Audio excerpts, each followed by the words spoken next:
इस कार्यक्रम के पुण्यार्चक हैं श्री तरुण, रजनी एवं अनुराग जैन काला एवं समस्त काला परिवार, निवासी ब्यावर, प्रवासी मुंबई, राज तरुण चैरिटी फाउंडेशन मुंबई। पूज्य पिताजी स्वर्गीय श्री चांदमल जी हीरालाल जी काला, पूज्य माताजी स्वर्गीय श्रीमती सुशीला देवी काला, ब्यावर राजस्थान।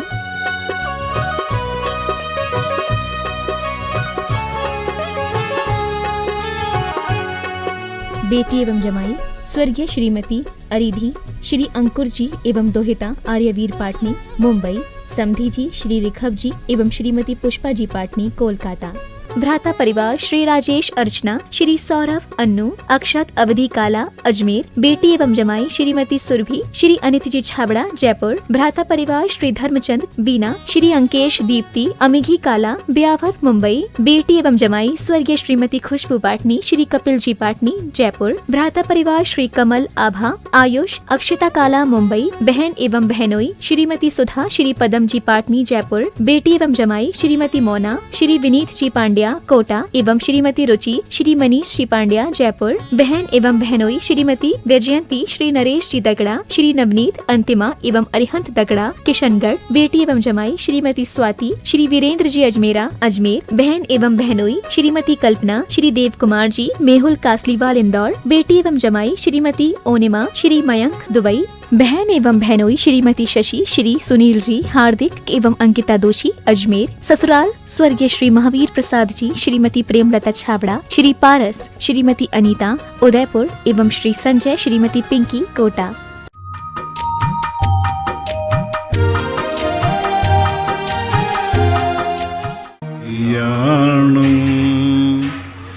नमो वज्रायाणं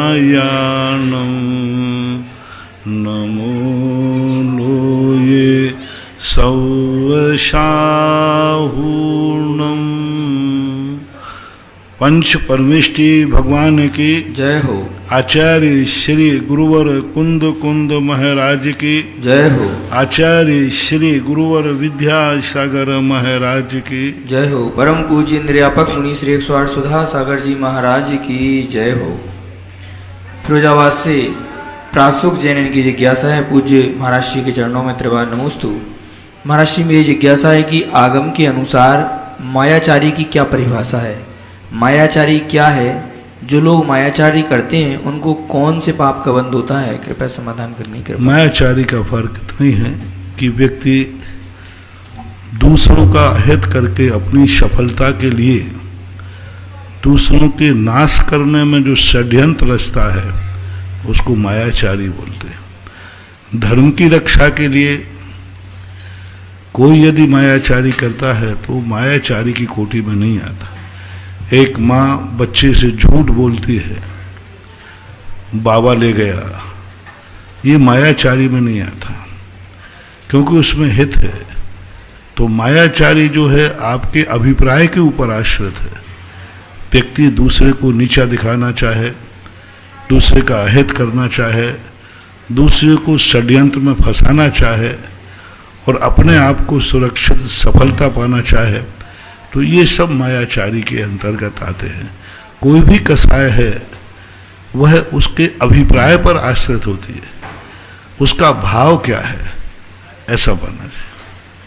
फिरोजाबाद से एक जिज्ञासा और, पूज्य गुरुदेव के चरणों में त्रिवार नमोस्तु।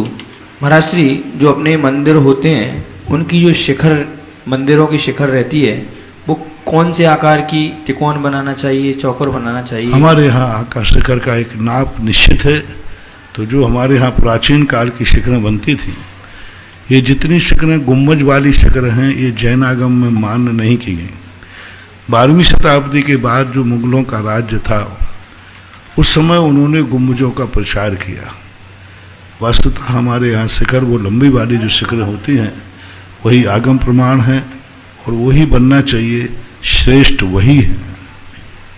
आष्टासी डॉक्टर मगन जैन इनकी जिज्ञासा है, पूज्य आराध्य गुरुदेव के चरणों में त्रिवार नमोस्तु।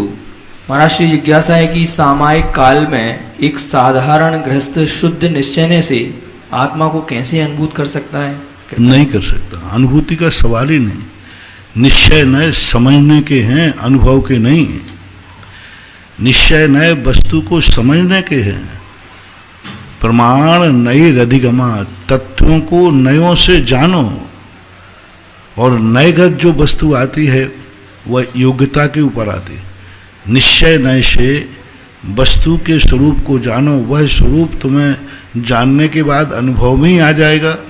पूज्यवर अमृतचंद सूर्य महाराज ने स्पष्ट लिया कि जिसको ज्ञानी कौन, क्रोधादि भावों का जिसके अंदर अभाव है। 3 बातें उन्होंने कही। तुम्हें कभी क्रोध तो नहीं आ रहा है, क्रोध आ रहा है तो ज्ञानी कैसा, और ज्ञानी है तो क्रोध कैसा। लगभग 70, 31, 72 भी गाथा इन 3-4 गाथाओं में कहा है। दूसरा जो अजीवादी कर्ता कर्माधिकार, कर्ता कर्माधिकार के अंदर यह गाथ उन्होंने बहुत अच्छी तरह से, बहुत बढ़िया गाथा दी। उन्होंने कहा क्रोध आदि भाव आ रहा है, तुम्हारा ज्ञान नहीं, ज्ञान चिंतन नहीं। और क्रोधादि भाव है तो आश्रव है, और आश्रव जहाँ तक है, ये नहीं कहा कि मिथ्यात्व का आश्रव या किसी का, ऐसा कुछ भी नहीं कहा।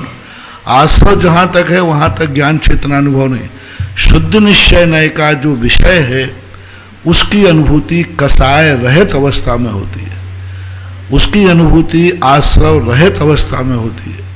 तो और बंद रहित अवस्था, क्रोध आदि भाव बंद, यानी राग द्वेष आदि भाव, द्रव्य कर्मों का आश्रव और कर्मों का बंद, ये तीनों दशाएं जहाँ नहीं रहे वहाँ सिद्ध निश्चय नय की अनुभूति की बात आती है। दूसरी बात उन्होंने कही, वह उच्च केवल ज्ञान प्रकट हो जाता है। प्रचंड ज्ञान कहा उन्होंने, प्रत्यक्ष ज्ञान कहा। वो पूज्यवर अमृतचंद सूर्य महाराज ने एक कलसा लिखा, इसी गाथा के ऊपर एक कलश लिखा।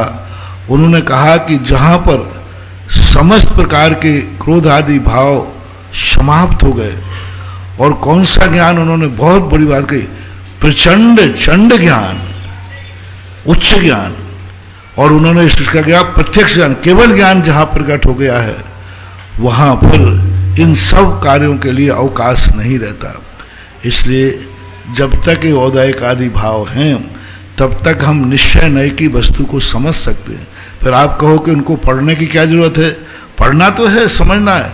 मैं सिद्ध की अनुभूति नहीं कर सकता, लेकिन सिद्ध का स्वरूप पढ़ तो सकता हूँ। आज मैं सिद्ध नहीं बन सकता हूँ और सिद्धों का अनुभव मुझे नहीं आ सकता, लेकिन सिद्धों का स्वरूप समझ तो सकता हूँ। अरहंतों के स्वरूप को हम समझ तो सकते। तो समय सार को समझना, पढ़ना अलग चीज है। समय सार की अनुभूति तो आकाश के तारे जमीन पे आ सकते हैं, सुई के छिद्र से ऊंट निकल सकता है, लेकिन कभी भी किसी भी रूप में एक धागा भी है, चाहे वो सामायिक में रहे, किसी अवस्था में रहे, उसको कभी भी आत्मा के शुद्ध निश्चय नय के विषय की अनुभूति नहीं हो सकती। पूज्यवर सुभचंद्र महाराज, पूज्यवर अमृतचंद सूर्य महाराज, पूज्यवर जयसेन स्वामी महाराज, पूरा सर्वांगीण जैनागम जो आर्ष परंपरा है, कुंद कुंद की मूल परंपरा है। कुंद कुंद भगवान ने तो स्पष्ट कह दिया, शुद्ध उपयोग निराश्रवी होता है। परमाणु मात्र भी यदि राग है, यानी 10वें गुण स्थान वर्ती को नकार दिया, जहां सूक्ष्म लोभ है। परमाणु मित्तम्पि रागा दीनम दुविजदे जत्से नभिजान गोदु अप्पा वयम तु शब्वाग मधुरो भी। एक परमाणु मात्र भी राग की कणिका है, वहां तक वह आश्रव आत्मा की अनुभूति नहीं कर सकता। समझने में कोई बाधा नहीं, चिंतन आप कर सकते हो सामायिक में, मेरे आत्मा का स्वरूप ऐसा है। जयपुर से अभिषेक जैन, इनकी जिज्ञासा है, परम पूज्य गुरुदेव के चरणों में त्रिवार नमोस्तु। महाराज जी, मेरी जिज्ञासा है कि महान आत्माएं अपना लक्ष्य बनाने के बाद सारा संसार उसे लक्ष्य से डिगाने में तत्पर हो जाता है, परंतु वे किंचित मात्र भी प्रभावित नहीं होते। और महाराज जी, यदि सांसारिक दृष्टि से देखें तो कोई व्यक्ति लक्ष्य बनाता है तो कुछ समय बाद वह स्थिर रह पाता है, दूसरे दिन ही वह लक्ष्य भूलकर पूर्व स्थिति में आ जाता है। ऐसा क्यों होता है, कृपया समझाएं। लक्ष्य में दृढ़ता नहीं, लक्ष्य में वह संदेह। व्यक्ति स्वयं के निर्णय करने में संदेह करता है, मेरा निर्णय ठीक नहीं है, इसलिए च्युत हो जाता है। यदि दृढ़ता के साथ शुद्ध निर्णय लक्ष्य बनाया जाए तो ऐसी बात नहीं, उसमें लोग अडिग भी रहते हैं।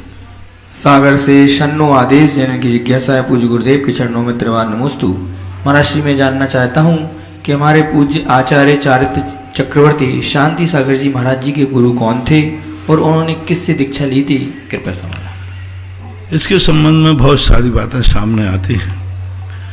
आचार्य शांति सागर महाराज के समय पर एक मुनिराज थे सिद्ध सागर। वो जब वो गृहस्थ अवस्था में थे तब उन्होंने उनके दर्शन किए हैं, ऐसा पंडित बंशीधर जी ने सोलापुर वालों ने शांति सागर चरित्र करके एक छोटा सा निकाला है, तो उसमें उन्होंने इस बात का उल्लेख किया। पूज्यवर की दीक्षा के समय ऐसा बताते हैं कि यवतमाल महाराष्ट्र के अंदर देवेंद्र कीर्ति कोई भट्टारक थे, उनके सामने दीक्षा लेने की बात जब आई तो उन्होंने जब बताते हैं कि भट्टारकों की पहले दिगंबर दीक्षा होती है, फिर बाद में उनको वस्त्र दिया, तो शांति सागर महाराज ने नकार दिया कि नहीं, अब मैं वस्त्र त्याग दिया है, मैं इस वस्त्र को स्वीकार नहीं करूँगा, क्योंकि दिगंबर मुनि एक बार वस्त्र छोड़ने के बाद ग्रहण नहीं करते हैं। ऐसी कुछ चर्चाएं आती हैं। उस समय क्या हुआ, कैसा हुआ, ना तो उस समय का वीडियो है, कैसे संस्कार किए, किसने क्या किया, इसका कोई भी प्रकार का कोई वीडियो, कोई उनके दीक्षा का साक्षी हमारी दृष्टि में कभी नहीं मिला। उनकी दीक्षा किसी व्यक्ति ने देखी है, ऐसा अभी तक इन निकट वर्षों में हमने कभी भी बहुत प्रयास किया कि पूज्यवर शांति सागर महाराज की दीक्षा आंखों देखी किसी ने देखी हो। महाराष्ट्र से भी हमने कई प्रकार के लोगों से संपर्क किया, लेकिन आंखों देखी घटना किसी ने नहीं सुनाई कि हमने यह दीक्षा उनकी देखी है, क्योंकि उनकी दीक्षा लगभग 1932 में जयपुर में चतुर्मास हुआ और 7 साल के बाद वो सम्मेद शिखर जी गए, तो 1928 या 1930 में कटनी चतुर्मास हुआ। तो इस प्रकार से उनका लगभग जो काल बनता है, दीक्षा की तिथि तो है, लेकिन उस समय का कोई साक्ष्य नहीं मिल रहा है क्या हुआ। लेकिन इतना है कि वो पंचकल्याण के समय, उस समय देवेंद्र कीर्ति भट्टारक की निर्देशन में, साक्षी में उन्होंने जो कुछ लिया वह व्रत लिए, इतना ही मालूम मुझे। सागर से अभिषेक जैन की जिज्ञासा है, पूज्य महाराज जी के चरणों में त्रिवार नमोस्तु। महाराज जी, मेरी जिज्ञासा है कि तीर्थंकर भगवान के गर्भ में आने से पूर्व जो रत्न वर्षा होती है, क्या वे रत्न वर्षा असली होती है और वे रत्न वर्तमान में दृष्टिगोचर क्यों नहीं होते? कृपया समझाइए। असली ही होती है और वे रत्न अपने आप में उपयोग में आते हैं, जनता उनको उठा के ले जाती है। वर्तमान में पुण्यहीनता के कारण विलय हो गए।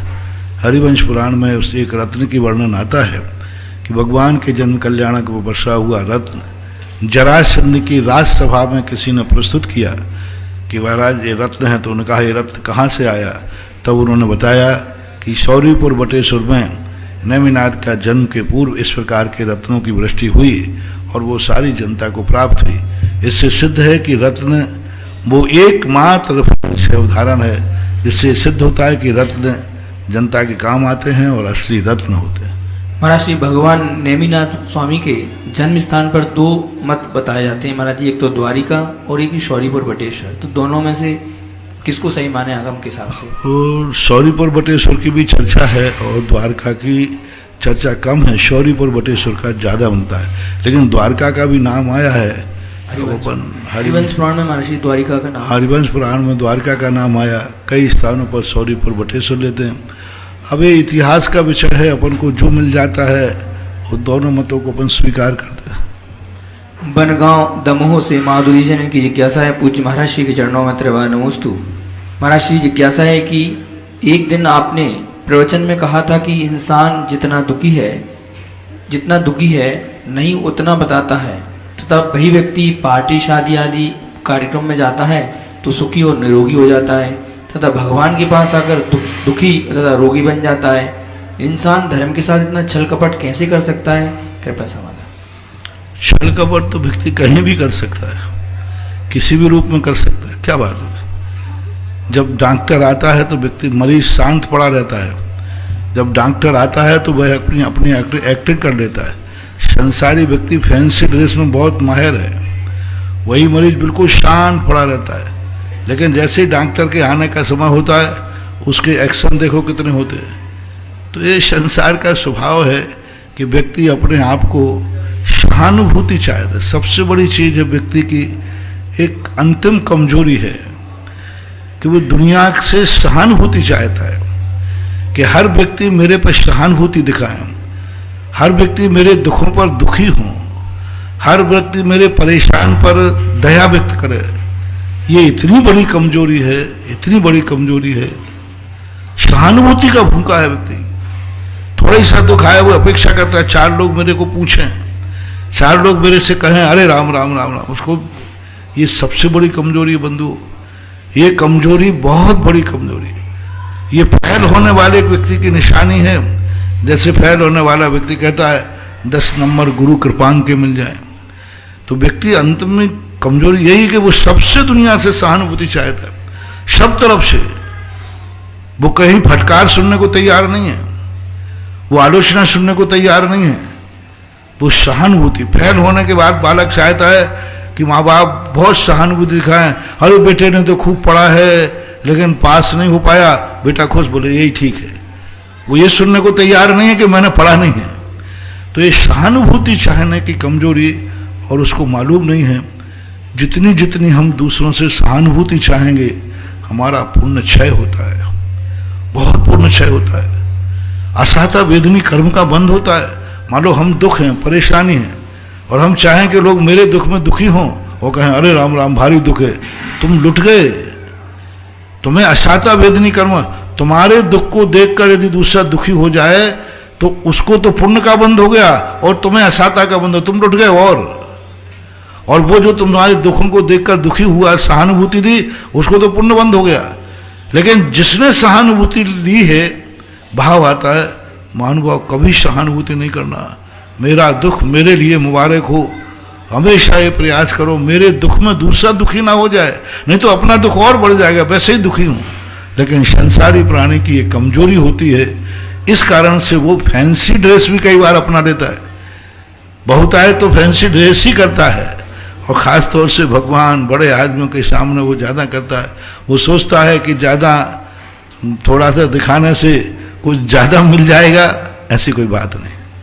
सिंगवाली से कुशल जैन इनकी जिज्ञासा है, पूज्य महाराज श्री के चरणों में त्रिवार नमोस्तु। महाराज श्री, मेरी जिज्ञासा है कि विष्णु कुमार मुनि के संदर्भ में आता है कि उनको जब विक्रिया प्रकट हुई और उन्होंने हाथ आगे किया तो वह मानुषोत्तर पर्वत को जाकर स्पर्श कर गया। महाराज श्री, वहाँ जो लोग थे उनके लिए हाथ आंखों का विषय था, तथा उस हाथ से वहाँ के लोग बाधित हुए होंगे क्या? कृपया समाधान। ऐसी बात नहीं है, वो तो विक्रिया के लिए उन्होंने ऊपर हाथ किया। वैसे ही वो पहाड़ के ऊपर थे, बहुत ऊंचे पहाड़ पे थे, वहाँ से उन्होंने विक्रिया की होगी, और वो रात्रि का समय था, बाधक पड़ेगी तो विक्रिया बाधित हो सकती है, बीच में बाधा, लेकिन उनने उस ऊंचाई से की होगी कि बढ़ गया होगा ऐसा। तो महाराज श्री, जितने लोग थे तो उनकी आंखों की दृष्टि का गोचर तो हो रहा होगा वो उनके हाथ? हो सकता है कोई देख रहा हो, तो रात में अंधेरे में हुआ तो क्या दिखेगा, क्योंकि वो घटना रात्रि की थी। और वैसे दिख सकता है, क्योंकि जब 1 लाख योजन की विक्रिया उन्होंने की थी, सारी दुनिया देखते हुए दंग रहे, सारी दुनिया देखती रह गई। 1 लाख योजन की विक्रिया सबने देखी। उन बाली आदि जो मंत्री थे उनको भी दिख रही थी कि महाराज ने इतनी बड़ी विक्रिया बढ़ा दी। वो जो एक पैर उन्होंने जो घुमाया था मान वो सबको दिख रहा था, सब देख रहे थे, दिखता था। रामगंज मंडी से शोभित जैन की जिज्ञासा है, पूज्य गुरुवर के चरणों में त्रिवार नमोस्तु। महाराज श्री, आदि पुराण के 18वें पर्व में आया है कि जब भगवान दीक्षा लेने के पश्चात कायोत्सर्ग मुद्रा में 6 माह के लिए खड़े हुए तो उनके पैरों में आगे की ओर 12 अंगुल तथा पीछे की ओर 4 अंगुल का फासला था। महाराज श्री, ये अंगुल से यहाँ क्या तात्पर्य लें? और महाराज ये विश्राम की दशा कहलाती है। जैसे आप लोग विश्राम करते हैं सावधान, एक पीछे के जो है 4 अंगुल और आगे 12 अंगुल, और आप सीधे खड़े, इससे क्या है प्रशस्त खड़े होने के। हम लोगों को आहार के समय भी यही मुद्रा बनाई कि पीछे 4 अंगुल और आगे 12 अंगुल, यही स्थिति बनाई है। और महाराज श्री, भगवान की जो खड़गासन प्रतिमा को विराजमान बनाते वक्त भी क्या इन पैरों का ही माप होना चाहिए क्या? भगवान की मूर्ति को खड़े होने का जो नाप है वो अलग ढंग से है। ये प्रतिमा विज्ञान कहलाता है। प्रतिमा में और साक्षात में बहुत अंतर है। यदि वैसी प्रतिमा आज बना दी जाए तो भीभत्स लगेगी, इसलिए प्रतिमा में तो सम पैर होते हैं, बराबर आगे और पीछे का थोड़ा सा अंतर रहता है। तो प्रतिमा विज्ञान अलग है, और साक्षात भगवान जब कायोत्सर्ग खड़े होते हैं वो बात अलग है। महाराज जी, जब हम लोग श्रावक लोग जब कायोत्सर्ग या सामयिक करते हैं तो इस आसन लगा सकते हैं क्या हम? लगा सकते, कोई बात नहीं। इंदौर से माया जैन, इनकी जिज्ञासा है, महाराज श्री, उपादान यदि जागृत हो तो कोई कुछ नहीं कर सकता, इसका क्या तात्पर्य है, समझाने की कृपा करें। उपादान जागृत का अर्थ है अपने आप में उपादान की जागृति। कुछ नहीं कर सकता ऐसी बात नहीं, बाधा तो पहुंचा सकता है, लेकिन अपनी अंदर की दृढ़ता उपादान शक्ति है तो वो हमारा बिगाड़ नहीं कर सकता। वो तो बिगाड़ेगा तो सही, मान लो शरीर को बिगाड़ दे, आत्मा को नहीं बिगाड़े, परिणामों को नहीं बिगाड़े। तो बिगाड़ का अर्थ है कि हमारे परिणाम विचलित करे। अब घानी में पेल दिया, सामने वाले ने पेल दिया, अग्नि लगा दी पांडवों को, लेकिन उनका बिगाड़ नहीं कर पाए, उनके परिणाम। तो यहाँ बिगाड़ का अर्थ है यदि अपना विल पावर स्ट्रांग है तो कितना भी व्यक्ति परिणाम कर ले, लेकिन वह अपने परिणामों में इतना स्थिर हो जाता है, इतना स्थिर हो जाता है कि वह परिणामों में दृढ़ हो जाता है। तो परिणामों की अपेक्षा से ये कथन है, बाह्य की अपेक्षा नहीं। बूंदी से कुशाग्र जैन की जिज्ञासा है, पूज्य महाराज श्री के चरणों में त्रिवार नमोस्तु। महाराज श्री जिज्ञासा है कि केवल ज्ञान होने के बाद केवल भगवान का शरीर 500 धनुष ऊपर उड़ जाता है, तो क्या उनको मोक्ष आकाश से ही होता है या मुक्ति पूर्व नीचे आना? आकाश से होते हैं, जहाँ वो रहते हैं वो खबर फिर नीचे नहीं आते, नक्के सुन के नीचे गिर जाते हैं, ऊपर तो आकाश से ही जाते हैं। चरगवा से प्रबल जैन की जिज्ञासा है, पूज्य महाराज श्री के चरणों में त्रिवार नमोस्तु। महाराज श्री, रत्न करंडक श्रावकाचार्य जी में प्रोषदोपवास शिक्षा व्रत में 5 अतिचारों का वर्णन किया है, जिनमें क्रमशः बिना देखे और बिना शोधे पूजा आदि उपकरणों को ग्रहण करना, मलमूत्र को छोड़ना, बिस्तर बिछाना आवश्यक में अनादर भाव और योग क्रियाओं को भूल जाना, ये आता है। महाराज श्री, इनसे प्रोषदोपवास का क्या संबंध है, कृपया समाधान। प्रोषदोपवास में उपवास के दिन शरीर में शिथिलता आ जाती है, तो उस उपवास के दिन व्यक्ति ने ये सारी क्रियाएं जो उनकी आवश्यक क्रियाएं हैं उनमें शिथिलता आ गई। जैसे मान लो पूजन आदि की सामग्री, उपवास है, ऐसे ही थाली पटक दी, अब बिस्तर है, चटाई है, बिना देखे ही चटाई को छोड़ दिया क्योंकि उपवास है। तो उपवास के दिन शरीर में शिथिलता आती है, तो कहाँ कहाँ अतिचार लगते हैं आप लोग खुद देख लो ना। उपवास के दिन जैसे आप लोगों का उपवास होता है, उसके दूसरे दिन या शाम को कितनी आपकी सावधानी रह पाती है, कितनी सावधानी से आप वस्तु को उठा धरते हैं। आपको चटाई या बिस्तर बिछाना है तो क्या देख के बिछाएंगे, उतना ध्यान रखेंगे, नहीं रख पाते।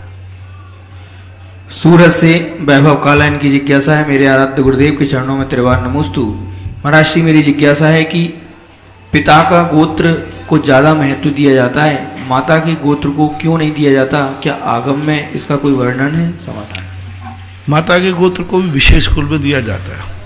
विशेष यदि कोई कार्य हो, जैसे आचार्य बनना हो, प्रतिष्ठाचार्य बनना हो, गृहस्थाचार्य बनना हो, किसी का नेतृत्व करने के लिए, जैसे प्रतिष्ठाचार्य हैं यार, इनकी कुल और जाति का शुद्धि का ध्यान रखा जाता है। आचार्य बनते हैं तो देश कुल जाई शुद्ध। जब किसी का स्वयं कल्याण करने के लिए कोई विशेष इन सब चीज़ों का ध्यान नहीं दिया, लेकिन नेतृत्व करना, किसी पद पर बैठना, किसी आचार्य आदि पद का निर्वहन करना, इनके लिए कुल और जाति चाहिए। कुल और जाति, जैसे राजा बनते थे पहले तो उनकी कुल और जाति का ध्यान रखा, प्रजा के लिए नहीं, जनता के लिए नहीं, लेकिन राजगद्दी पर जब बैठेगा व्यक्ति तो उसकी कुल, जाति और देश का विचार किया जाएगा। इसी प्रकार से तीर्थंकर जब बनेंगे तो तीर्थंकर, देखो, मोक्ष जाने के लिए कोई भी व्यक्ति मुनि दीक्षा लेकर के और जंगल में जाके बैठ के जाए, लेकिन जब तीर्थंकर बनेंगे तो उनका कुल और जाति शुद्ध होना है। इसी प्रकार आचार्य, चाहे वो आचार्य प्रतिष्ठाचार्य हो, चाहे गृहस्थाचार्य हो, गृहस्थ कैसा भी हो, उनके लिए विचार ज़्यादा चर्चा नहीं की गई, लेकिन प्रतिष्ठाचार्य गृहस्थाचार्य बनेगा, उसकी कुल और जाति पर विचार किया जाएगा।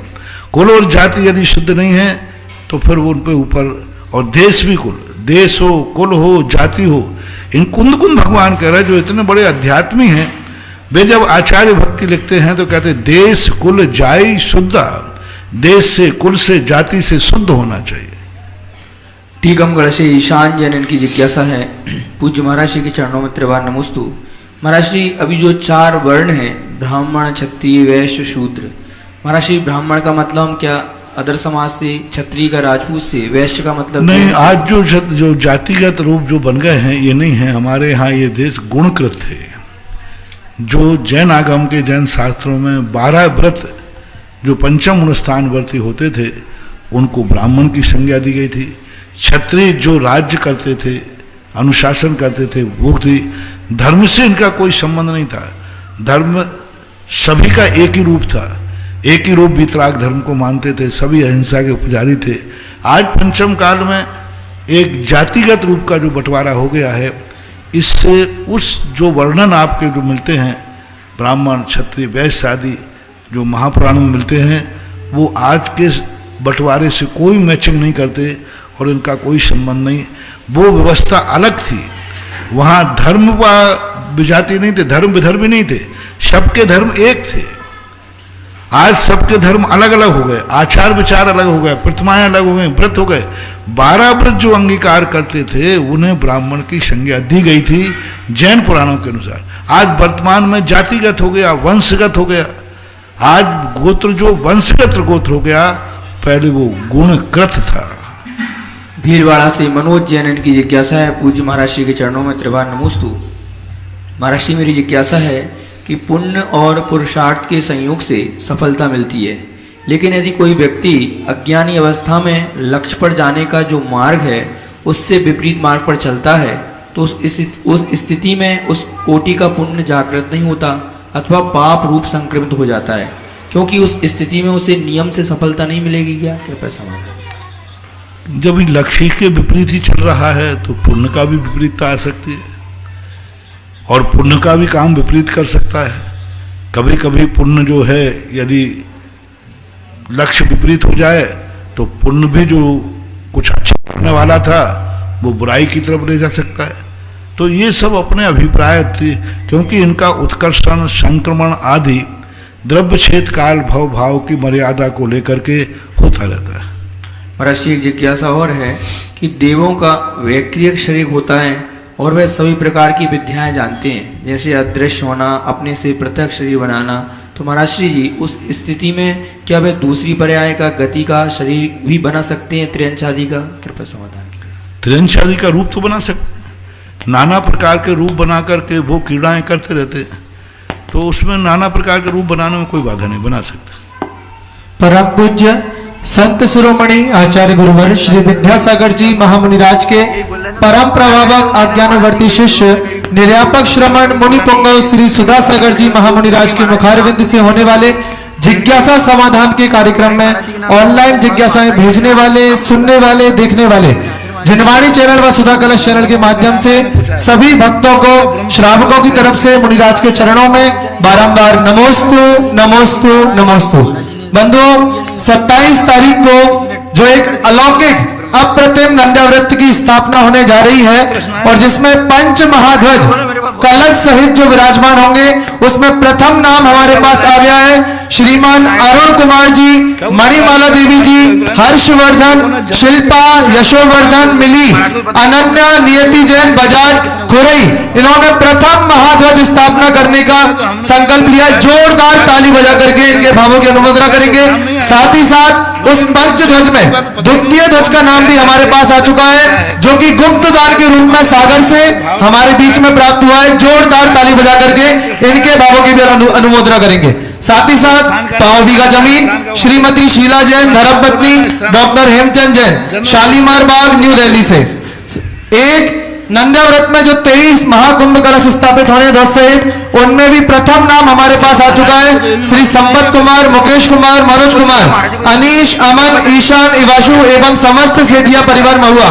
इन्होंने प्रथम कलश उसमें स्थापित करने का संकल्प लिया है। आगे जो शिखर जी रज कलश 1008 कलश उस नंदाव्रत में स्थापित होने हैं, उसमें 5 कलश श्रीमान नरेंद्र कुमार जी जैन, बीमा बाले, रेणु, प्रियांशु, अलका, अभियांश, निमित्त, नेहा जैन, खैतुली, मुजफ्फरनगर।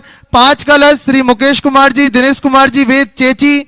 5 कलश श्री आलोक कुमार, शालिनी, अतिशय, सिद्धार्थ जैन परिवार, भोपाल। 5 कलश श्री नरेश कुमार जी, पूनम जी, लोहाड़िया, हजारीबाग, झारखंड। आइए आगे चलते हैं ऑनलाइन जिज्ञासा के माध्यम से।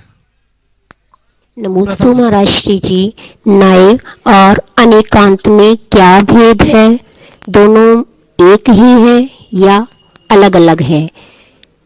यदि किसी वस्तु तत्व का कथन हमें नए के माध्यम से करना है तो कैसे करेंगे और अनेकांत के सिद्धांत पे करना है तो कैसे करेंगे?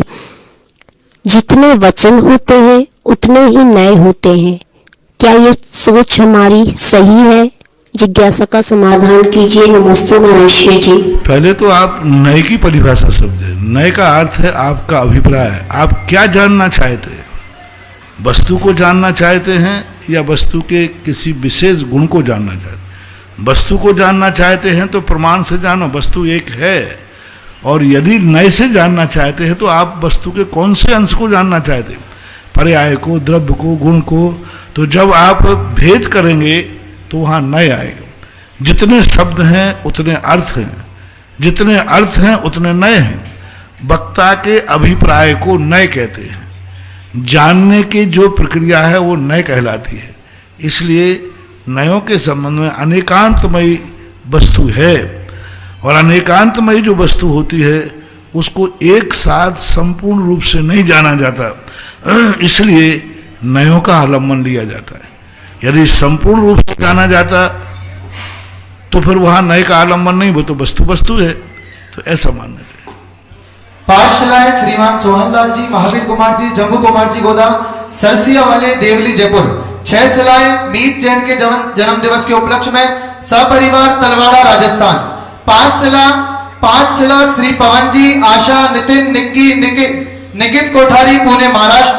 5 शिला डॉक्टर जेके जैन, प्रतिभा, सौरभ, अदिति, पर्व, बिहाना निवासी, मानसरोवर, जयपुर।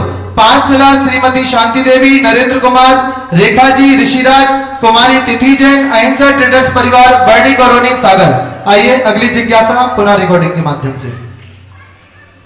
परम पूज्य निर्यापक श्रमण रत्न मुनि पुंगव श्री सुधा सागर जी महाराज के श्री चरणों में सुरेंद्र भारती परिवार का त्रिवार नमोस्तु।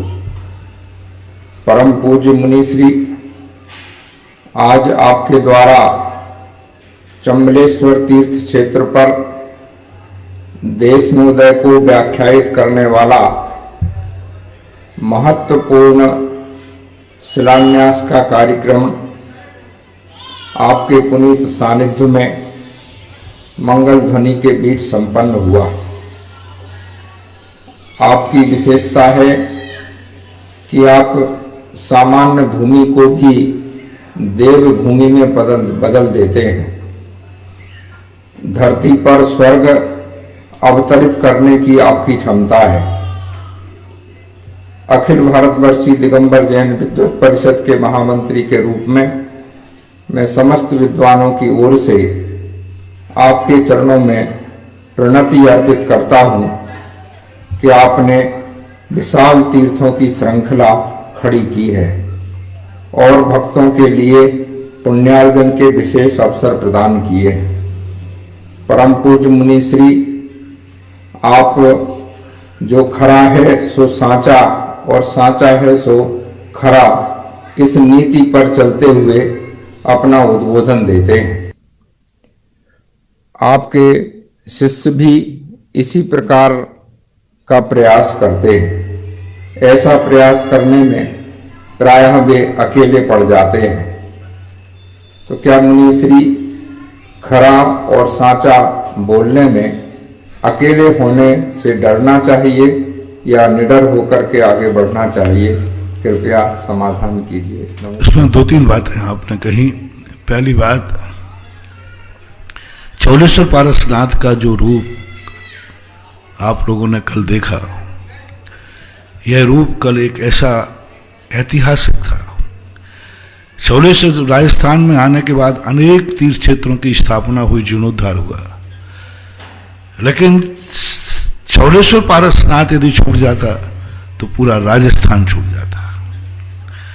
क्योंकि इसलिए चौलेश्वर पारसनाथ की जिस विकट स्थिति में है, जिस संकट की स्थिति में है, पारसनाथ भगवान के ऊपर भी संकट आया तो वो धरनेन्द्र पद्मावती ने निवारण किया और 8 दिन में दूर हो गया। लेकिन चौलेश्वर के संकट का तो पार ही नहीं है, इतना भयानक संकट। लेकिन अब कोई दूसरे रास्ते, तो एक ऐसा रास्ता जानने में आया कि जो कल परिवर्तित हुआ। एक 100 बीघा के प्रांगण में पारसनाथ भगवान का क्षेत्र का विस्तार समोषण स्थली का एक रूप देना एक बहुत बड़ा कार्य था, कल संपन्न हुआ। कल तो जो कार्य हुआ, अब इसके अंदर एक बहुत बड़ा कार्य बाकी रह गया। अभी वो भूमि है, अभी वो भूमि है, और भूमि को 30 वर्ष में परिवर्तन करने के लिए या तो कोई व्यक्ति को चाहिए कि यहां से मोक्ष प्राप्त हो और केवल ज्ञान प्राप्त हो, तो यह भूमि वास्तुतः बहुत बड़ा जिस रूप में थी उस रूप में हो सकती है। लेकिन पंचम काल में न केवल ज्ञान है न मोक्ष है, तो फिर अब एक ही तरीका रह गया है कि जहां से मोक्ष लोग गए हैं वहां की माटी इस माटी में बिखेर दी जाए तो ये 700 तीर्थराज बन सकता है, जो अभी आगे कार्य होने वाला है। सम्मेश शिखर 700 तीर्थराज की माटी इसमें 1008 कलशों के द्वारा स्थापित की जाना है। उस दिन यह भूमि तीर्थ के रूप में परिवर्तित हो जाएगी। जहां जहां ये हमने कार्य किया वहां वहां जीरो एनर्जी वाले क्षेत्र भी आज लाखों की एनर्जी में पहुंच चुके हैं। एक ऐसा एनर्जी पर कार्य होने वाला है। उस दिन आपको लगेगा कि ये भूमि पर जैसे ही तुम जाओगे तुम्हें तीर्थ की अनुभूति होगी। पंच ध्वज स्थापित करना, जो 5 ध्वज उस भूमि पर जब तक ये तीर्थ रहेगा ये 5 ध्वज फहराते रहेंगे। 23 ध्वज जो संकेत के रूप में, जिनके नीचे महाकुंभों की स्थापना होगी। 5 महाकुंभ स्थापित होंगे और 5 महाकुंभों में बहुत सारी सामग्री होगी, सब में शिखर की माटी भी होगी, और ये 5 महाकुंभ जमीन के अंदर रखे जाएंगे और बड़े बड़े यंत्र रखे जाना है, जिन यंत्रों के माध्यम से वो नंद्यावर्त स्थापित होगा जो सम्मेश शिखर के नीचे स्थापित है। सम्मेश शिखर के नीचे जो नंद्यावर्त है वो नंद्यावर्त इतना महान है कि सारी दुनिया में प्रलय पड़ेगा, लेकिन नंद्यावर्त को वो छठे काल का प्रलय भी शांत नहीं कर पाएगा, और जैसे उस प्रलय की पूजा होगी तैसे प्रलय शांत हो जाएगी। ऐसा नंद्यावर्त की स्थापना बहुत बड़े विशाल यंत्र में बनकर आ चुका है, उसकी स्थापना भी अब होने वाली है और हो रही। शायद इन लोगों ने 27 तारीख स्थापित की, और उस समय वहां पर जो उस 27 तारीख का जो ऐतिहासिक कार्यक्रम है वो है वसुता उस भूमि को पूज्य बनाने का। 5 महाकुंभ, 100 और जो 23 कुंभ होंगे वे कुंभ कलश होंगे, और 1008 जो कलश होंगे वो सम्मेश शिखर की कलश की माटी को स्थापित करने वाले होंगे। वे 5 ध्वज, वे 23 ध्वज सदा फहराते रहेंगे, और जब तक वो हर 2-3 महीने में उनको बदला जाता है कपड़े को, ध्वज तो स्थापित रहेगा, वो ध्वज उस जमीन से यंत्र से स्थापित किया जाएगा। उस समय ये भूमि, कल तो इसकी शुरुआत थी, भूमि का जागरण था, शिलान्यास था, अब उस शिलान्यास के बाद उसको तीर्थ में परिवर्तित करने का निर्णय 27 तारीख को होने वाला है। बहुत बड़ा कार्यक्रम है। वो कार्यक्रम भी एक ऐतिहासिक कार्यक्रम, एक ऐसा कार्यक्रम, एक दीपक से दूसरा दीपक जलाना, ये बुझा हुआ दीपक है। अब इसको सम्मेश शिखर की माटी का जलता हुआ दीपक इस दीपक को जलाएगा, प्रज्वलित करेगा, और जैसे दीपक से दीपक टच होता है वह भी तद्रूप हो जाता है। यह जमीन जो अभी 100 बीघा का है, ये शाश्वत अविनाशी तीर्थराज के रूप में परिवर्तित होने का कार्यक्रम। और कल वस्तुतः बहुत बड़ी चीज हुई, एक बहुत आत्मसंतुष्टि हुई, क्योंकि राजस्थान में बड़े क्षेत्रों में एक चौड़ेश्वर तीर्थ से टूट रहा था, वो कार्य पूरा होने की स्थिति में। और मैं तो ये मानता हूं, मैं कभी अंत की चिंता नहीं करता। मेरा नियम है कि जो कार्य में शुरू हो जाता है वो तो सानंद संपन्न होगा ही होगा। विघ्न हमारे सामने कोई मायना नहीं रखते। मैंने तो भगवान से पहले ही आशीर्वाद मांगा है, हे भगवान मेरे रास्ते के कांटे दूर मत कर देना, नहीं तो मैं नाराज हो जाऊंगा। दुनिया कहती है भगवान मेरे रास्ते के कांटे, और मैं भगवान से एग्रीमेंट है, हे भगवान तुम मेरे रास्ते के कांटे दूर मत कर देना, अन्यथा मैं नाराज हो जाऊंगा। तो फिर भगवान ने कहा तो फिर मेरी भक्ति क्यों करता है? यदि भक्त को आशीर्वाद देना है तो ऐसा आशीर्वाद दो कि मेरी साधना, मेरी तपस्या इतनी पावरफुल हो, जिस कांटे पर पैर रखूं वो कांटा फूल हो जाए। क्योंकि मैं आपसे कांटे दूर नहीं कराना चाहता हूं। हो सके तो मैं तुम्हारे रास्ते के कांटे साफ करूंगा। हे भगवान, हो सके तो मैं तुम्हारे रास्ते के कांटे दूर करूंगा। यदि मैं तुम्हारे रास्ते के कांटे दूर न कर सकूं तो मैं इतना निकृष्ट नहीं हूं कि हमारे रास्ते के कांटे आप साफ करें। इतना निकृष्ट नहीं हूं, इसलिए मैं आपसे कांटे साफ नहीं कराऊंगा। आप तो मेरे सिर पर आशीर्वाद दो कि जिस कांटा सामने जब देखूं तो वो कांटा है, जैसे पैर रखूं सूल भी फूल बन जाए। इसलिए मुझे तो इनकी सब कोई चिंता होती नहीं। Bad beginning is out done.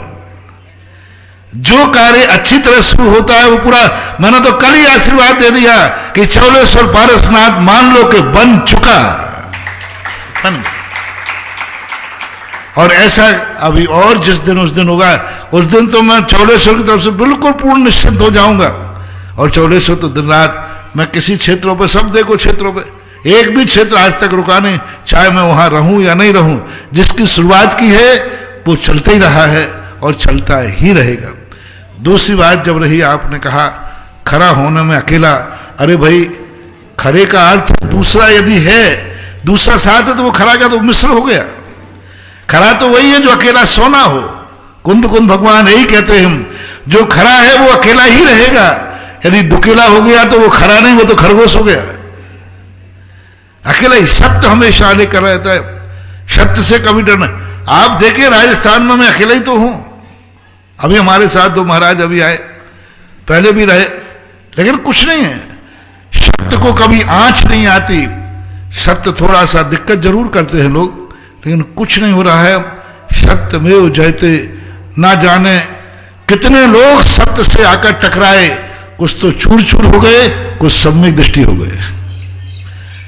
मैं तो हमेशा कहता हूं, सत्य से टकराओगे तो या तो चूर चूर हो जाओगे या सम्यक दृष्टि हो जाओगे या सत्य को पा जाओगे। कहीं ना कहीं तो हमें निडर होना पड़ेगा। यदि भीड़ के आश्रित होकर हम चलेंगे तो सत्य कभी उजागर नहीं हो पाएगा। भीड़ की चिंता नहीं करना। यदि अपना लक्ष्य सत्य रूप है, अपने में सत्यता है, हमारा अभिप्राय सत्यता है, तो एक दिन असत्यवादियों को सत्य के सामने झुकना ही पड़ेगा। सत्य, अभी तक तो हमारे जीवन में बहुत सारे असत्यवादियों ने टकराए, आज तक मेरा सत्य तो नहीं झुका। उन असत्यवादियों को ही झुक करके बाद में प्रायश्चित करना पड़ा, प्रार्थना करना पड़ी कि मैं भूल में था। जब भी कोई क्षेत्र बनता है, कहीं बनता है, तो कोई ना कोई कहीं से आलोचना होती है। जब वो बन जाता है तो वो बेचारा नीचा मुंह करके आके प्रायश्चित लेने आता है। ये तो सब होता रहा है, होता रहेगा। सत्य को कभी भी छोड़ना नहीं। अकेले रहो तो इससे कोई फर्क नहीं पड़ता। सत्य की आवाज सदा जयवंत रहती है और रहेगी। अगली जिज्ञासा पुनः रिकॉर्डिंग के माध्यम से 51,000 रुपए की राशि आभार स्वरूप अनिकेत जैन की मल्टीनेशनल कंपनी में जॉब लगने हेतु अतिशय क्षेत्र श्री चांदखेड़ी जी में आजीवन भक्तामर विधान का पुण्यार्जन किया है। श्रीमान श्री चंद्र जी, ऋषभ जी, संगीता जी, अनिकेत, अमृता जैन, दिगंबर। जोरदार ताली बजा करके इनके भावों की अनुमोदन करेंगे। 11 शिला, कंचन देवी कासलीवाल हैदराबाद, नम्रता अजमेरा, हेमा, प्रभा, दीपेश, अंकित, देवान, व्योम, रिजुल, राजीव, सुनील, उत्तम चंद जैन महाराष्ट्र। साथ ही साथ 5 शिला कमल कुमार, शकुंतला, जितेंद्र, सपना, इशिका, संयम, रावका, गुवाहाटी, आसाम से। अगली जिज्ञासा रिकॉर्डिंग के माध्यम से। परम पूज्य गुरुदेव के चरणों में शत नमन। महाराष्ट्री, मैं पंडित विक्रम जैन शास्त्री अलवर से। महाराष्ट्री, मेरा प्रश्न यह है कि ऐसा क्यों होता है कि व्यक्ति अपनी जाति को धर्म से अधिक महत्व देता है और जाति के मोह में फंसकर वह अन्य धर्म वाले से भी विवाह कर लेता है, जबकि जाति की स्थापना कुछ ही वर्षों, कुछ ही देखिए भाई, यह जो इस प्रकार के जो प्रश्न हैं, ये आज कोई मायना नहीं रखते। समय बर्बाद करना है। विवाह आदि संबंध के प्रसंग हमारे इस मंच से ना उठाएं, क्योंकि उनमें हम बहुत बार समझा चुके हैं। ये व्यक्तिगत केस है। रही बात अकेली जाति की, तो जाति और धर्म आज वर्तमान का परिवेश जो बन चुका है, उस परिवेश के संबंध में हमें विचार करना चाहिए। और जो इस प्रकार की घटनाएं घट रही हैं, इनको घटना घटने में आज जो प्रश्न कर रहा है कल इसी के जीवन में यही पाया जाएगा, तुम भी वही करते पाए जाओगे। इसलिए आज ये निर्णय सामाजिक निर्णय है, समाज को निर्णय करना चाहिए। और मैं बता चुका हूँ आगम के अनुसार जो विवाह पद्धति है वह अपनी कुल और जाति के अनुसार ही होना चाहिए। आगम में ऐसा उल्लेख है। हाँ, कुल और जाति का अर्थ है जो साधर्मी हो। लोग कहते हैं कि पहले भी विभिन्न गोत्रों में अलग, धर्म एक होना चाहिए, विधर्मी नहीं होना चाहिए। विधर्मी का संबंध होगा तो वो विनाश करेगा दोनों कुलों का, दोनों परिवारों का। और दोनों का धर्म एक होगा तो दोनों का देव एक हो, शास्त्र एक हो, गुरु। धर्म एक होना चाहिए, संबंध उसी से मिलते हैं। आचार और विचार, जिसको हम धर्म कह रहे हैं, आचार विचार यानी धर्म, दोनों कुलों का संबंध बनाते समय दोनों कुल का धर्म एक होगा तो दोनों कुल दिन रूते रात चौगने फलेंगे। और दोनों का विधर्मी होंगे, अलग अलग धर्म होंगे तो टकरा करके चूर चूर हो जाएंगे, बिखर जाएंगे। ना वे इधर के रहेंगे ना वे उधर के रहेंगे, ना वो इसमें गिनती आएगी ना उसमें गिनती आ जाएगी। उनका तो भगवान ही मालिक है। बंधुओं, 27 तारीख को जो इस विश्व पटल पर ऐतिहासिक नंद्यावर्त की स्थापना होने जा रही है, उसमें जो 5 महाकुंभ कलश सहित ध्वज की स्थापना होगी, उस ध्वज की राशि मात्र 5,55,555 रुपए रखी गई है। ध्वज सीमित है, शीघ्र अतिशीघ्र अपना मनोमस्तिष्क बना लेवे, जिससे आपके नाम हमारे पास पहुंच जाए। ये 5 ध्वज जो है बहुत महत्वपूर्ण है। इसके नीचे सम्मेद शिखर की माटी, यंत्र आदि की स्थापना होगी और इनके नीचे ऊपर से जाकर के यह जो कुंभ है उसके ऊपर ध्वज होगा। और वो ध्वज हमेशा शाश्वत, कभी बदला नहीं जाएगा। कपड़ा तो बदलेगा लेकिन ध्वज का जो दंड है वो सदा हमेशा इस क्षेत्र की यशा पताका का संकेत होगा।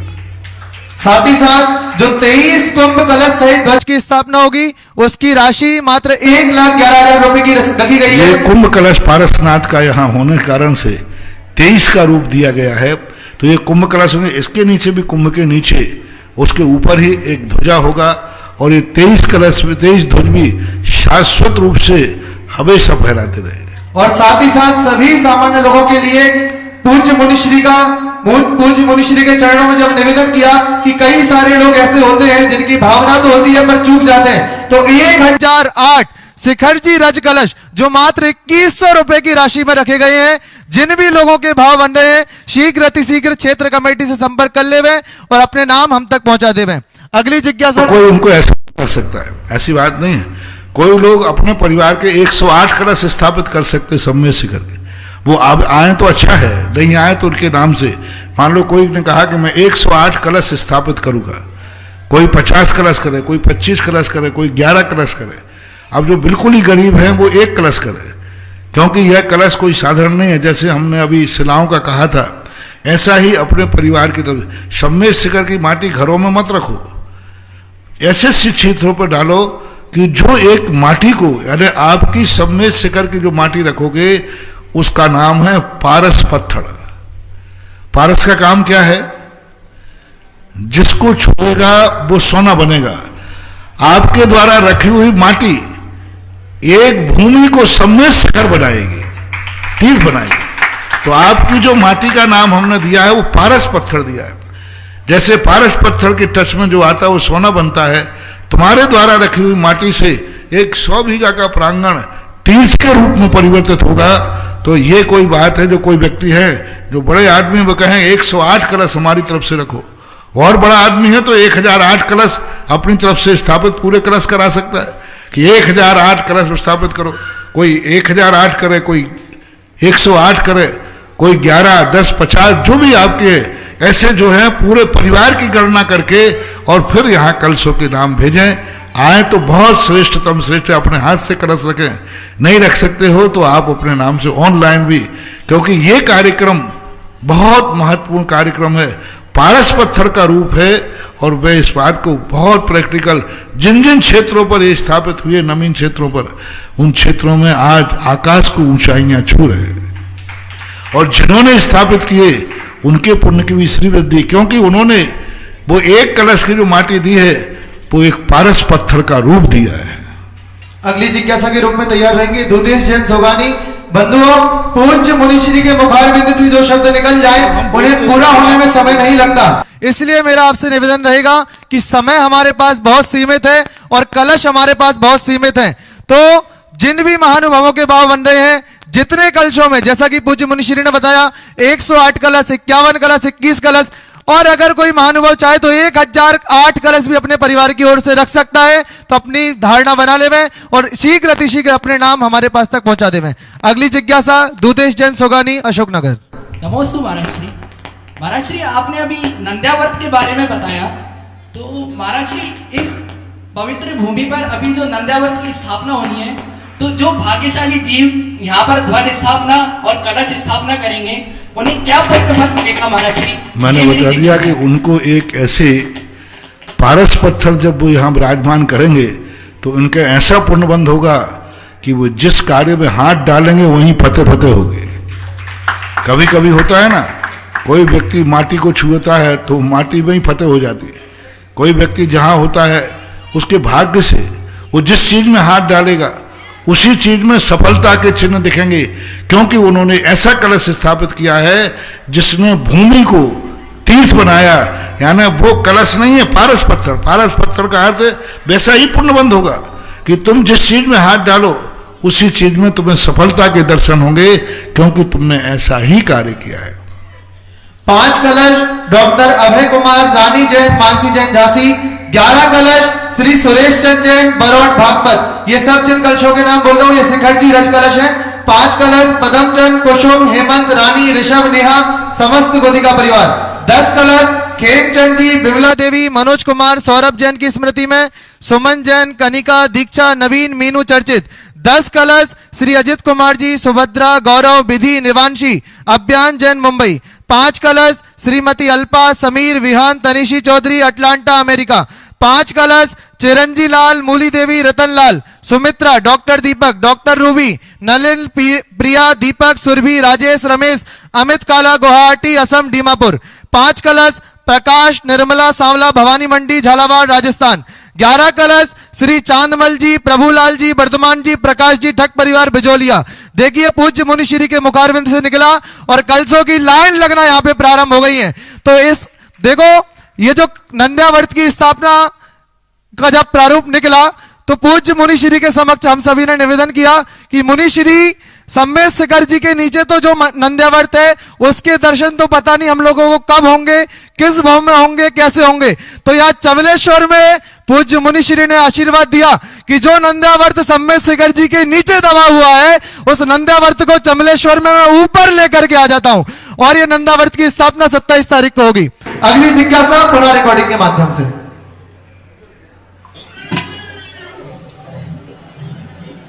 नमस्तु नमस्तु नमस्तु।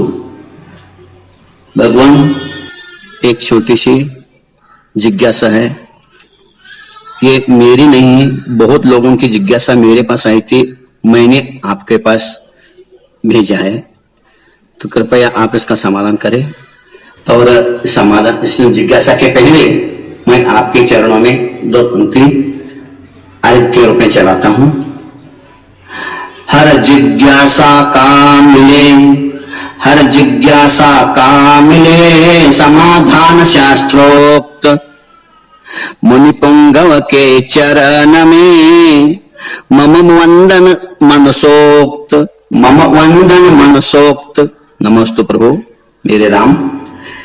एक श्रावकों की, विद्वान श्रावकों की भी और श्रावकों की भी शंका है, जिज्ञासा है कि आचार्य समंत वर्धन महाराज जी ने आप्तमीमांसा ग्रंथ में लिखा है कि वक्ता प्रमाणात वचन प्रामाणिक। तो वक्ता अगर प्रामाणिक हैं तो उनके वचन प्रामाणिक हैं, वक्ता प्रामाणिक नहीं तो वचन प्रामाणिक नहीं है, ऐसे कहा है। तो आजकल जितने भी असंयमी विद्वान हैं वे असंयमी विद्वान पंडित लोग महान ज्ञानी हैं, अच्छे वक्ता है, प्रवचनकार है, किंतु असंयमी ही उन्हें उनका अभी भी सप्त व्यसनों का भी कभी किसी का त्याग भी नहीं है, कई लोगों का अभक्ष का त्याग नहीं है, असंयमी है, परंतु व्याख्यान अच्छे बढ़िया करते हैं, वो जैन है। तो इनके व्याख्यान अपने को सुनना चाहिए कि नहीं चाहिए, क्योंकि वो वक्ता प्रामाणिक नहीं है, किंतु वचन प्रामाणिक उनके हैं। तो अब क्या करें, सुनी क्या नहीं सुनी? अगर सुन सकते हैं तो फिर अन्य लोग जो अन्य जैन धर्म से रहित अन्य जो मतावलंबी हैं, वे वक्ता भी बहुत ही अच्छे आध्यात्मिक प्रवचन करते हैं। ऐसे वक्ताओं के प्रवचन सुनने से मिथ्यात्व का बंद होता है, ऐसे बोलते हैं, मिथ्यात्व नहीं बोलते हैं। तो ये क्या वो क्या, वो भी तो आत्म की बात कर रहे हैं, अध्यात्म के करना सुना रहे हैं, अध्यात्म सुना रहे हैं, और उनके सुनने को तो मना कर रहे हैं। और यहाँ तो ऐसा ही है कि हम सुन करके कैसे, क्योंकि वक्ता तो प्रामाणिक नहीं है, वचन भले प्रामाणिक है, वक्ता प्रामाणिक नहीं है, और वो भी वैसे वक्ता प्रामाणिक नहीं आने मतावलंबी, लेकिन उनके वचन भी प्रामाणिक नहीं। कैसे, दोनों में व्यत्यास क्या, अंतर क्या है? इस अंतर का तो कृपया थोड़ा सा समाधान करें, ताकि सब लोग इस प्रकार का प्रश्न हमारे पास आके करते हैं। इसीलिए मैंने आपको विस्तार से बताने के लिए निवेदन कर रहा हूँ। ओम शांति। वक्तृ प्रमाण्यात् वचन प्रमाणम, यह सूत्र की व्याख्या का समाधान उज्ज्वल विद्यानंद स्वामी ने श्री श्लोक वार्तिक के अंतर बहुत अच्छा दिया। वक्ता की प्रमाणता दो प्रकार से, मूल वक्ता तो जिनेन्द्र देव ही हैं, मूल ग्रंथ करतारा श्री सर्वज्ञ देवा, ये तो मूल है। उन्होंने स्पष्ट कहा कि मूल वक्ता तो वही है, उनके अलावा कोई वक्ता नहीं हो सकता। तो फिर उन्होंने कहा दूसरा, मैं उत्तर ग्रंथ करतारा श्री गणधर देवा प्रतिगणधर देवा तेसाम। तो यदि वक्ता मूल भगवान का, मूल आचार्यों का नाम लेकर कथन करता है, तो वह वक्ता भी प्रमाणता की कोटि में आता है।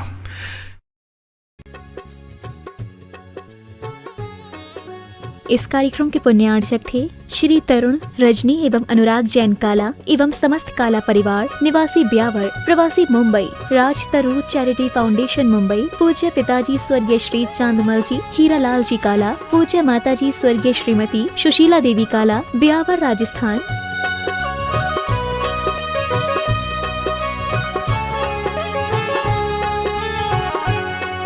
बेटी एवं जमाई स्वर्गीय श्रीमती अरिधी, श्री अंकुर जी एवं दोहिता आर्यवीर पाटनी, मुंबई। समधी जी, श्री रिखभ जी एवं श्रीमती पुष्पा जी पाटनी, कोलकाता।